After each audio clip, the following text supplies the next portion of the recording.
November 13, 2023 na kung saan sa ngayon po ay malakas na bugso ng hanging amihan ang patuloy po na umiihip dito po sa malaking bahagi ng Luzon na nagdudulot po ng malamig na panahon lalo na po dito sa norte. At ang LPA naman ay patuloy ang paglakas habang papalapit na po sa ating area of responsibility na consistent. Ang ipinapakita po dito na maging isang bagyo ang dalawang ito na posible rin na aabot hanggang sa typhoon category habang nagbabanta po na tatama dito sa ating kapuluan at tatawagin po yan sa local name na Bagyong Kabayan.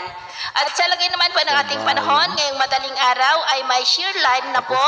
na dahilan ng mga isolated rains sa ilang bahagi ng Bicol Region, Quezon at maging po dyan sa may Batangas. At dahil naman sa amihan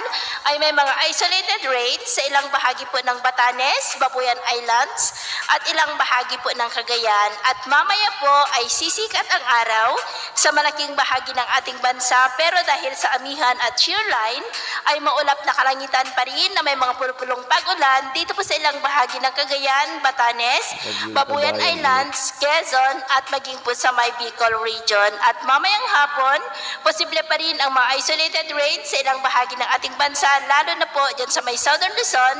at Cagayan, dulot po yan ng amihan at shear line. At sa atin naman pang mga baybayin dahil po sa malakas na bugso ng amihan ay iwasan na po muna natin ang papalaot sa mga baybayin po ng Batanes, Babuyan Islands, Cagayan, Ilocos Norte, Isabela na ang mga alon po ay posibleng aabot hanggang po sa 2.4 to 4 meters height. Iwasan po muna natin ang papalaot lalo na po dyan sa mga may kulay pula para po mas makaiwas sa mga